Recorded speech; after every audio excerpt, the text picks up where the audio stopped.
A tecnologia em excesso afeta a saúde mental das crianças. As que passam muitas horas conectadas correm riscos que vão desde problemas sociais, depressão, ansiedade e baixa autoestima. Foi o que constatou o artigo Cultura Tecnológica e Vulnerabilidade ao Trauma Psíquico. Aqui ao meu lado está um dos autores desse artigo, o psicólogo e neurocientista Júlio Pérez. Olá, Júlio, tudo bem? Prazer estar aqui outra vez. Prazer é nosso. Júlio, como o nome aí do artigo já diz, já traz aí a cultura tecnológica, né? E hoje em dia ninguém vive sem essa tecnologia, o celular, as mensagens instantâneas, no caso das crianças ainda tem os joguinhos. Cada vez mais cedo as crianças fazem parte desse universo, né? Como lidar então com essa questão que parece algo inevitável? É verdade. Os apelos sensoriais e distrações ou supostas distrações são cada vez mais, supostamente, outra vez, interessantes, né?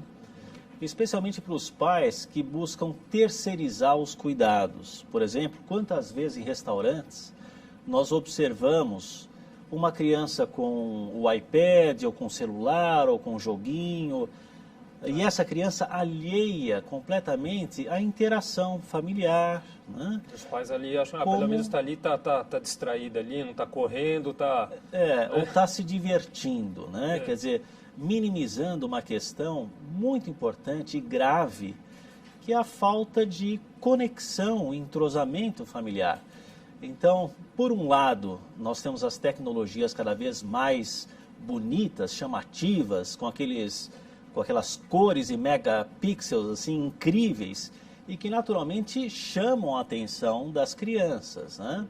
E por outro, uma maximização do tempo dessas crianças que poderia estar sendo muito bem utilizado em brincadeiras, convívio familiar, interfaces reais e com coleguinhas, etc., para fora da escola, inclusive, né? O que leva essas crianças a um fenômeno chamado cérebro de pipoca, muito estudado na China, que é a perda de massa encefálica e empobrecimento das maneiras que a pessoa consegue identificar o outro. É como se houvesse um emburrecimento emocional. Por quê? A criança deixa de interagir E é justamente com a família e exatamente, com os coleguinhas. E as crianças estão cada vez mais sozinhas, mais isoladas, o que também é um fator de vulnerabilidade ao trauma. Por quê?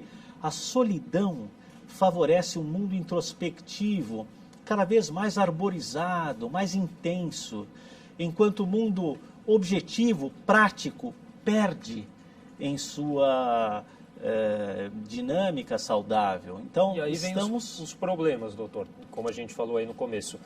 A depressão, os problemas sociais, como o senhor já citou aqui, ansiedade e baixa autoestima, é isso? Como perceber aí que essa questão tecnológica está afetando a criança? Olha, esse é um dos principais fatores, o mais perigoso, é a não percepção do quão arriscada é a situação atual para um desenvolvimento doentio, patológico.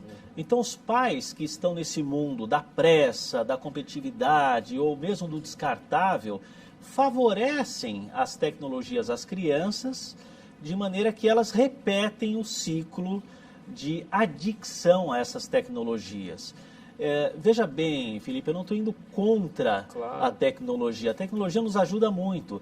No entanto, nós não podemos correr riscos traumatogênicos, de maneira que as crianças se tornem adolescentes mais ansiosos, com traços mais depressivos, por conta dessa ausência de constituição de um núcleo familiar estável ou de negociações, de crescimento, desenvolvimento a partir das relações reais. E aí, então, só para a gente encerrar, doutor, tem regras práticas, então, que podem contribuir, prevenir que a situação se torne mais grave?